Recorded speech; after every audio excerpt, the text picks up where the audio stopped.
اعوذ باللہ من الشیطان الرجیم بسم اللہ الرحمن الرحیم رب اشرح لی صدری ویسر لی امری واحلل عقدۃ من لسانی یفقهوا قولی۔ عزیز ساتھیو، دوستو، بزرگوں، ماں و بہنوں، السلام علیکم رحمۃ اللہ وبرکاتہ۔ الحمدللہ قربانی کا فریضہ ہم ادا کر چکے ہیں اور الحمدللہ لاکھوں حاجیوں نے اپنا حج کے ارکان ادا کر چکے ہیں۔ اللہ کا لاکھ لاکھ شکر ہے، اللہ کا لاکھ لاکھ احسان و کرم ہوا کہ حاجیوں نے حج کے ارکان اور ہم نے قربانی کے فریضہ پورن امن ماحول میں ادا کیا۔ انشاءاللہ آج ہم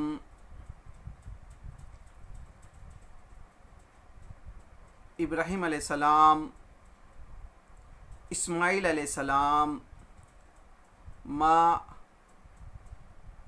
ہاجرہ علیہ السلام کی قربانی کا مقصد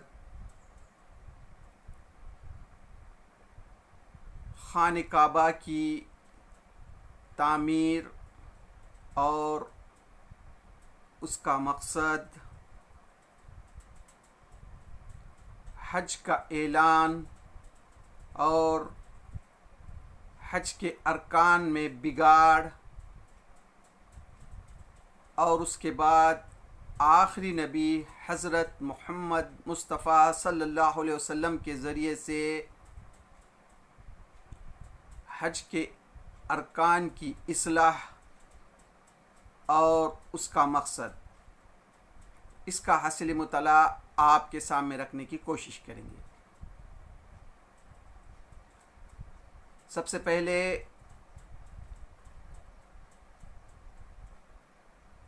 تو ہم یہ جاننے کی کوشش کریں گے کہ اللہ تعالیٰ نے جو ہے قربانی جو ہے ہر دور میں انسان کی فطرت میں رکھی ہے۔ قرآن مجید کا ہم جب مطالعہ کرتے ہیں، آدم علیہ السلام کے دو بیٹے حابیل اور قابیل،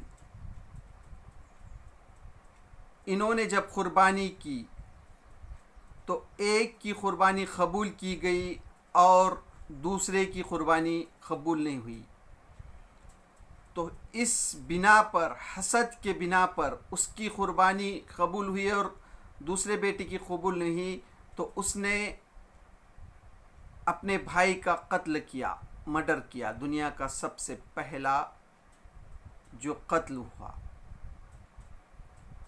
پھر اس کے بعد ہم یہ دیکھتے ہیں کہ ہر دور میں قربانی انسان کرتا ہے۔ آج کے دور میں بھی دیکھیں گے ہم، کسی نہ کسی صورت میں قربانی دوسرے مذہبوں میں بھی موجود ہے۔ ہمارے ملک میں بھی خود آپ دیکھیں گے وہ بگاڑ کی صورت میں، کہیں کسی آستانے پر، کہیں کسی درگاہ یا کہیں اور کہیں بھی کچھ بھی بگاڑ کی صورت میں انسان جانور کی قربانی کرتا ہے۔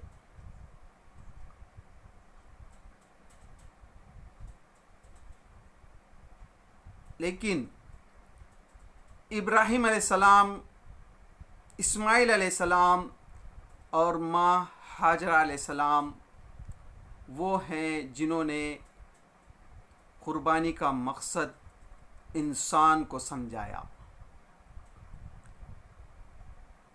ابراہیم علیہ السلام جس ملک میں پیدا ہوئے، عراق، جہاں آپ نے آنکھ کھولی، جس گھر میں آپ پیدا ہوئے، وہ گھر ایک بھوت پرست کا اڈا تھا، وہ ملک ایک بھوت پرست کا اڈا تھا. وہ ملک ہی نہیں، آپ کا گھر بھی بھوتوں کی پوجا کرتا تھا اور اس کو تراشتا تھا. ایسے گھر میں آپ پیدا ہوئے، وہاں آپ پلے بڑھے. اللہ تعالیٰ جو ہے، جو نبی ہوتے ہیں، نبیوں کو اللہ کی سرپرستی میں اللہ تعالیٰ بچپن ہی سے تربیت کرتا ہے. ویسے بت پرست ماحول میں آپ پیدا ہوئے، لیکن آپ نے کبھی بھی کسی بت کی پوجا نہیں کی، نہ کسی کی بندگی کی. آپ بچپن ہی سے اپنے ابو سے، اپنی قوم سے، اپنے رشتہ داروں سے سوالات کرتے تھے کہ ابو جان، پیارے ابو، یہ کیسے بھوت ہیں جو آپ تراشتے ہیں، نہ سنتے ہیں، نہ کھاتے ہیں، نہ پیتے ہیں، نہ دیکھتے ہیں، نہ آپ کے کسی کام آ سکتے ہیں. آپ اس کی کیوں پرستش کرتے ہیں؟ آپ اس کو کیوں پوجتے ہیں؟ جب آپ بڑے ہوئے، جب آپ نبی بنائے گئے، تو آپ نے اپنے ابو سے، اپنی قوم سے یہی کہا. پھر وہاں سے آپ کا آزمائش کا دور شروع ہوا. آپ کے والد نے خود اور آپ کی قوم نے وقت کے بادشاہ کے پاس، نمرود کے پاس آپ کا مقدمہ لے گئے. نمرود نے بھی ابراہیم علیہ السلام کے ساتھ کیسا رویہ کیا، یہ آپ جانتے ہیں. پھر ابراہیم علیہ السلام نمرود کو بھی کہتے ہیں کہ میرا رب تو وہ ہے جو سورج کو زندگی اور موت دیتا ہے، اور سورج کو مشرق سے نکالتا ہے اور مغرب میں غروب کرتا ہے. نمرود نے جب دیکھا کہ یہ جو شخص ہے، یہ اس کی جو اقتدار ہے اس کے لیے خطرہ ہے، تو نمرود نے آگ میں ڈالا، ابراہیم علیہ السلام کو آگ میں ڈالا. یہاں سے آپ کی قربانی شروع ہو گئی. آپ نے جو ہے، ابراہیم علیہ السلام نے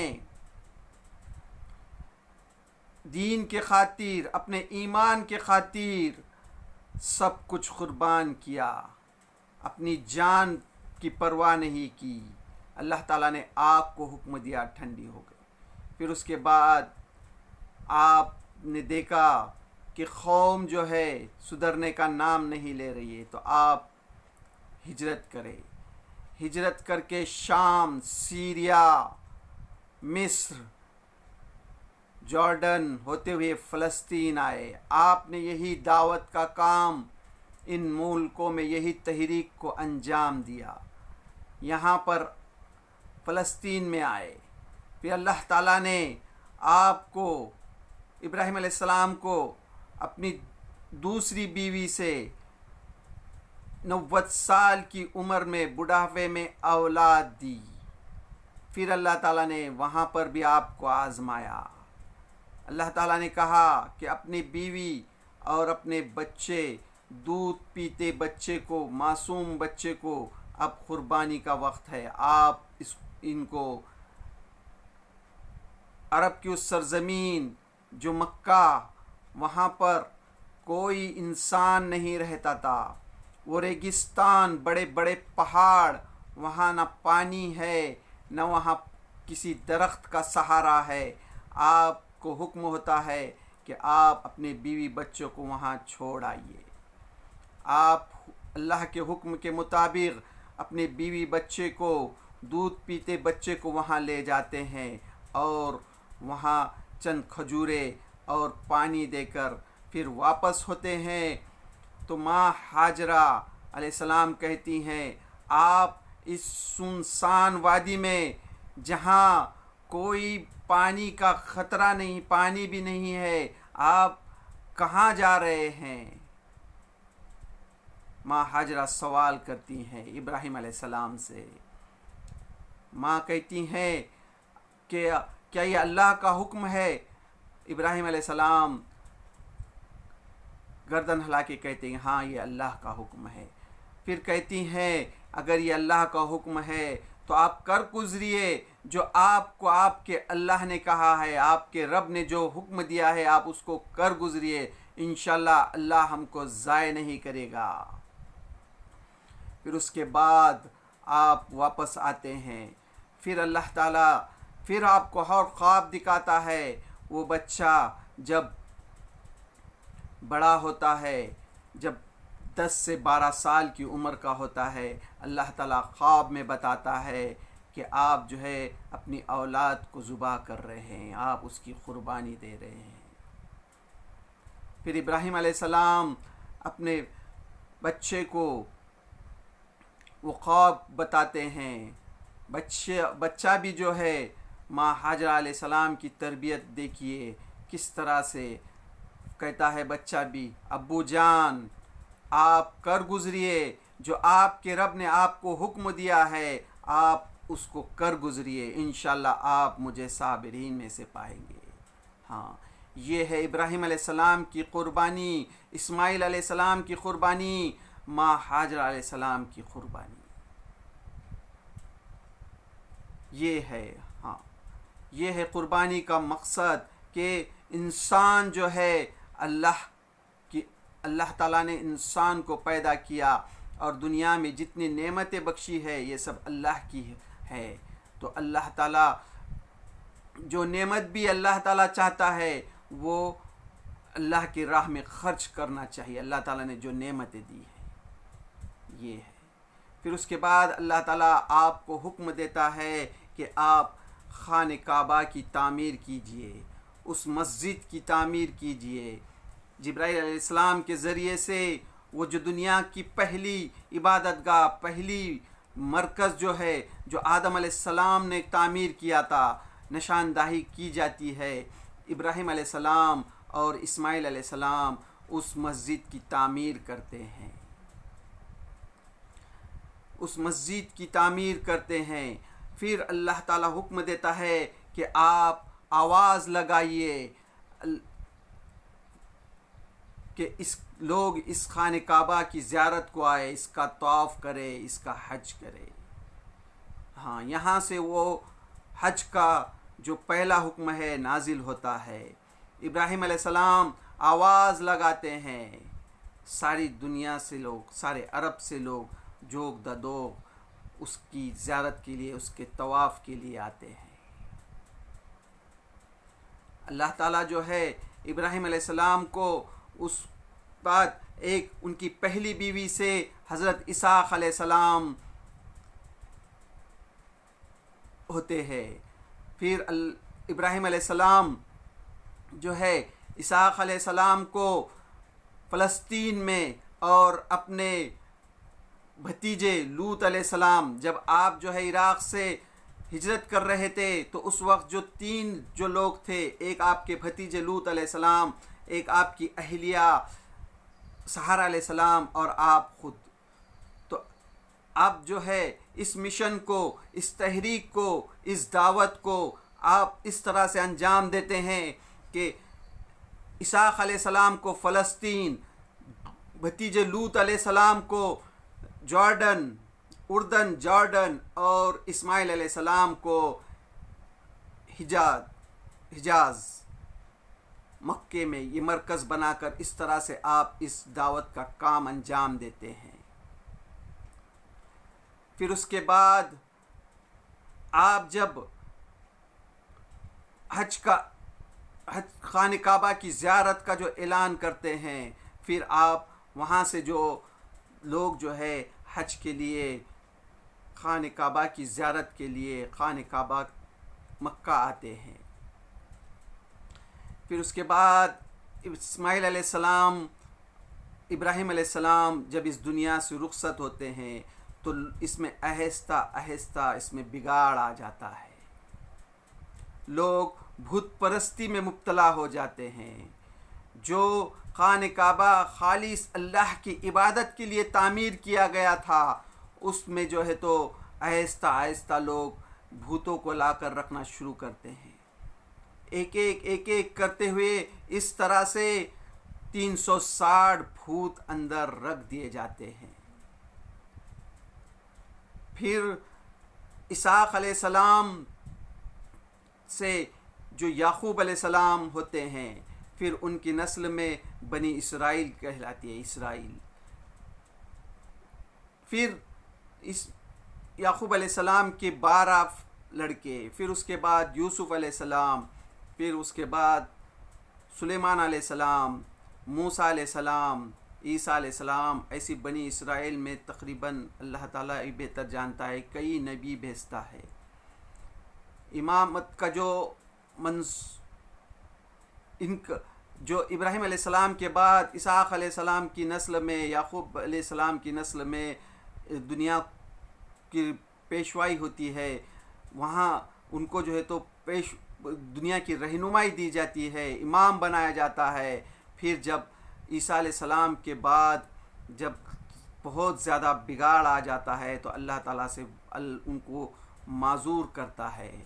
پھر اس کے بعد ابراہیم علیہ السلام کے بڑے فرزند اسماعیل علیہ السلام کی نسل میں جو آخری نبی حضرت محمد مصطفیٰ صلی اللہ علیہ وسلم مکے میں عبداللہ کے گھر میں پیدا ہوتے ہیں. آخری نبی حضرت محمد مصطفیٰ صلی اللہ علیہ وسلم اسماعیل علیہ السلام کی نسل میں مکے میں پیدائش ہوتی ہے ان کی. پھر اللہ تعالیٰ آپ کو یہ بھی جس گھر میں پیدا ہوتے ہیں وہ گھر بھی خود خانہ کعبہ کا متولی ہوتا ہے. خانہ کعبہ کی خدمت کا جو فریضہ ہے ان کا خاندان بڑی اچھی طرح سے نبھاتا ہے، لیکن اس میں جو ہے تو بھوت پرستی آ چکی تھی. خانہ کعبہ میں بھوت رکھ کے گئے تھے. پیارے رسول اللہ صلی اللہ علیہ وسلم جب بڑے ہوتے ہیں اور جب آپ غور فکر کرتے ہیں تو دیکھتے ہیں کہ یہ کیا ماجرا ہے. انسان یہ جو کیسا شیطان کی غلامی اختیار کر چکا ہے. آپ جب 38-39 سال کی عمر کے ہوتے ہیں تو آپ غور و فکر کے لیے پہاڑ پر جاتے ہیں، غار ہیرا میں غور و فکر کرتے ہیں. پھر اللہ تعالیٰ کے حکم سے جبرائیل علیہ السلام آتے ہیں اور پہلی وحی نازل ہوتی ہے. پھر وہاں سے آپ نبی بنائے جاتے ہیں. پھر آپ وہی مشن جو ابراہیم علیہ السلام نے اسماعیل علیہ السلام، اسحاق علیہ السلام، لوط علیہ السلام کے ذریعے سے جو انجام دیا تھا، آپ وہی مشن کو لے کر خانہ کعبہ کے ارد گرد جو مکے میں جو آپ کے خاندان، آپ مکے کے جو لوگ ہوتے ہیں ان کے سامنے اس مشن کو پیش کرتے ہیں، اس دعوت کو پیش کرتے ہیں. لوگ آپ کی مخالفت کرتے ہیں، یہاں تک کہ آپ کے جان کے دشمن ہو جاتے ہیں. آپ کو جو ہے تو بائیکاٹ کیا جاتا ہے، آپ کے خاندان کا بائیکاٹ کیا جاتا ہے. آپ کو مکے میں رہنا مشکل ہو جاتا ہے، یہاں تک کہ آپ صلی اللہ علیہ وسلم کی قتل کی ایک دن سازش کی جاتی ہے تو آپ صلی اللہ علیہ وسلم مکے سے ہجرت کر کے مدینہ جاتے ہیں. وہاں پر بھی آپ کو اور آپ پر جو لوگ ایمان لائے تھے صحابہ کو چین و سکون سے رہنے نہیں دیتے.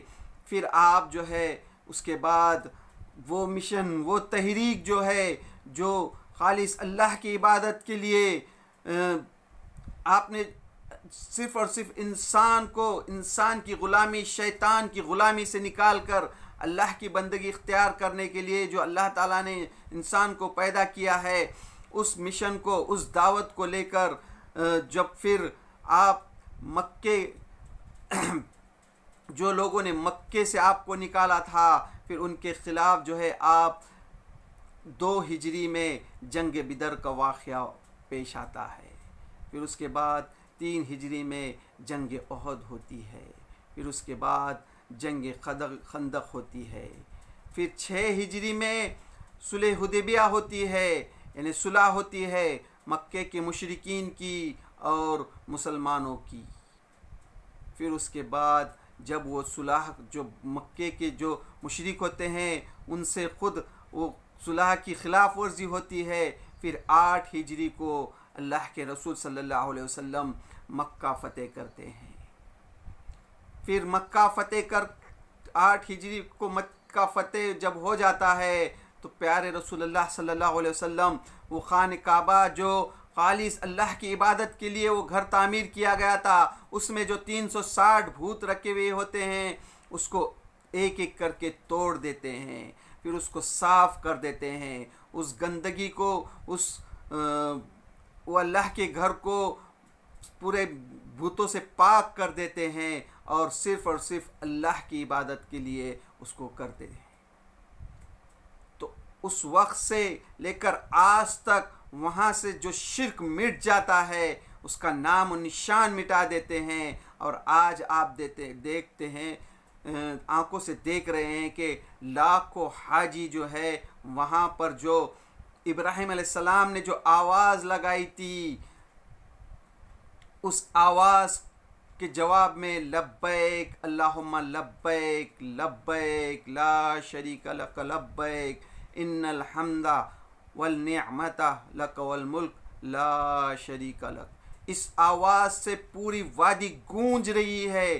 لاکھوں حاجی آج وہاں موجود ہیں اور یہ تکبیر جو ہے گونج رہی ہے۔ جس مقصد کے لیے اللہ تعالیٰ نے اس گھر کو تعمیر کیا تھا، ابراہیم علیہ السلام کے ذریعے سے اس گھر کو جو تعمیر کیا، پھر اللہ کے رسول صلی اللہ علیہ وسلم نے اس کو جس طرح سے پاک و صاف کیا، پھر اس کے بعد اللہ کے رسول صلی اللہ علیہ وسلم مدینہ واپس جاتے ہیں۔ 9 ہجری میں ابو بکر صدیق رضی اللہ تعالیٰ عنہ کو بھیجتے ہیں۔ اللہ کے رسول صلی اللہ علیہ وسلم کی حکمت دیکھیے، ابھی 1 سال جو ہے آپ وہاں کے مشرکین کو موقع دیتے ہیں، اس میں جو بگاڑ آیا تھا، لوگ جو خانہ کعبہ کی طواف جو ہے ننگا ہو کر کرتے تھے اور قربانی جو ہے جانوروں کو کاٹ کر اس کا خون جو ہے خانہ کعبہ کی دیوار پر چھنکتے تھے اور گوشت جو ہے خانہ کعبہ کے دروازے پر رکھ دیتے تھے۔ اس طرح سے وہ جو حج کا جو مقصد ہے اس کو بھول کر جو اس میں بگاڑ آیا تھا، تو اللہ کے رسول صلی اللہ علیہ وسلم 1 سال کا موقع دیتے ہیں۔ لوگ 9 ہجری میں وہ مشرکین اپنے اپنے رسم کے مطابق بگڑی ہوئی صورت میں حج کا فریضہ حج ادا کرتے ہیں، اور مسلمان جو خالص صرف اور صرف اللہ کی احکام کے مطابق حج کا فریضہ انجام دیتے ہیں۔ پھر اللہ کے رسول صلی اللہ علیہ وسلم علی رضی اللہ تعالیٰ عنہ کے ذریعے سے جب اللہ تعالیٰ جو قرآن مجید میں آیت نازل کرتا ہے اس کا پیغام لے کر علی رضی اللہ تعالیٰ عنہ کو بھیج دیتے ہیں۔ پھر اعلان ہوتا ہے کہ آج کے بعد، اس آخری موقع کے بعد، اب خانہ کعبہ کی طواف کے لیے زیارت کے لیے کوئی مشرک نہیں آئے گا، کوئی غلط رواج نہیں ہوگا، کوئی غلط بگڑا ہوا حج کے ارکان نہیں ہوگے، صرف اور صرف وہی اسی کے مطابق جو ابراہیم علیہ السلام نے اس فریضے کو انجام دیا، جس طرح سے حج کیا اسی کے مطابق حج کیا جائے گا اور وہ ارکان ادا کیے جائے گے۔ پھر 10 ہجری میں پھر اللہ کے رسول صلی اللہ علیہ وسلم حج کے لیے آتے ہیں اور جو فریضہ جو ارکان ابراہیم علیہ السلام نے کیے تھے اسی کے مطابق حج کا فریضہ انجام دیتے ہیں، اور میدان عرفات میں وہ تاریخی خطبہ جس کو حجۃ الوداع کے نام سے تاریخ میں مشہور ہے، آپ اس کا مطالعہ کیجئے۔ آپ وہاں سے اعلان کرتے ہیں اور اب صحابہ سے مخاطب ہو کر فرماتے ہیں، کیا میں نے وہ کام انجام دیا، کیا میں نے وہ فریضہ انجام دیا جو اللہ نے مجھ پر فرض کیا تھا، کیا میں نے اس دعوت کا فریضے کو انجام دیا، کیا میں نے وہ دعوت آپ تک پہنچا دی۔ سارے صحابہ جو تقریباً 1,25,000 کا مجموعہ ہوتا ہے، سب ایک آواز کہتے ہیں، ہاں آپ نے اس فریضے کو انجام دیا۔ کیا میں نے تم تک وہ دین پہنچایا؟ سب کہتے ہیں، ہاں آپ نے وہ دین کو پہنچا دیا۔ اللہ کے رسول صلی اللہ علیہ وسلم آسمان کی طرف انگلی اٹھاتے ہیں اور کہتے ہیں کہ اللہ تو گواہ رہنا، اے اللہ تو گواہ رہنا، اے اللہ تو گواہ رہنا۔ تو اس طرح سے آپ وہ فریضے کو انجام دیتے ہیں. پھر اللہ کے رسول صلی اللہ علیہ وسلم اعلان کرتے ہیں کہ اب میری بعد کوئی نبی نہیں آئے گی, کوئی کتاب نہیں آئے گی. اب میں تمہارے درمیان میں 2 چیزوں کو چھوڑے جا رہا ہوں, ایک اللہ کی کتاب یعنی قرآن مجید, اور دوسرا میری سنت. آپ جب تک ان دونوں کو تھامیں گے تب تک صحیح راہ پر ہوگے. تو اس طرح سے یہ تھا خانہ کعبہ کی تعمیر کا مقصد اور حج کے مقصد. تو اس کے بعد جب اللہ کے رسول صلی اللہ علیہ وسلم اس دنیا سے تشریف لے جاتے ہیں تو خلفۂ راشدین کا دور آتا ہے. خلفۂ راشدین کا دور 30 سالہ دور ہوتا ہے. آپ اس کا تاریخ کا مطالعہ کیجیے. اس کے بعد پھر خلفۂ راشدین کے بعد بادشاہت شروع ہوتی ہے, لیکن اس کو بھی خلافت ہی کہا گیا. بنی امیہ کی خلافت یہ 90 سال ہوتی ہے. پھر بنی عباس کی خلافت یہ 510 سالہ ہوتی ہے. پھر جب اس میں بھی بہت زیادہ بگاڑ آتا ہے, اللہ تعالیٰ ان کو ہٹا کر معذور کر کر ترکوں کے ہاتھ میں دیتا ہے, وہ یعنی خلافت عثمانیہ کے نام سے. تو اس کے بعد جب اس میں بھی بگاڑ آ جاتا ہے تو اللہ تعالیٰ پھر اس کے بعد مسلمانوں کو وہاں سے زوال شروع ہو جاتا ہے. تو اس طرح سے یہ پورا سفر جاری ہے. اور آج جو قربانی جو ہم نے قربانی کا فریضہ انجام دیا, اس کے متعلق بھی چند باتیں میں اپنا حاصل مطالعہ رکھنے کی کوشش کر رہا ہوں. آج ہم جس قربانی کا فریضہ انجام دیے ہیں, اور جو دنیا سے حاجی ہیں جو اپنا فرض انجام دے چکے, ارکان کر چکے ہیں, لیکن ہم کو وہ جو قربانی جو ہے, جو حقیقی قربانی جو لوگ دنیا میں آج دے رہے ہیں, وہ فلسطین کے مسلمان, وہ غزہ کے مسلمان. ہاں, حقیقت میں تو قربانی انہی کی ہے. وہ جو آج قربانی دے رہے ہیں, اپنی جانوں کی قربانی دے رہے ہیں, اپنی قربانی, خود جانوں کی قربانی, وہ ہماری مائیں بہنیں, وہ بیٹیاں, وہ بچے, وہ قربانی, وہ اللہ کے دین کے خاطر, مسجد اقصیٰ کی خاطر اپنے بچوں کی قربانی دے رہے ہیں. اپنے وہ معصوم, وہ خواتین, وہ بوڑھے, وہ نوجوان, وہ چھوٹے بڑے, کیا چھوٹے کیا بڑے, ہر کوئی قربانی دے رہا ہے.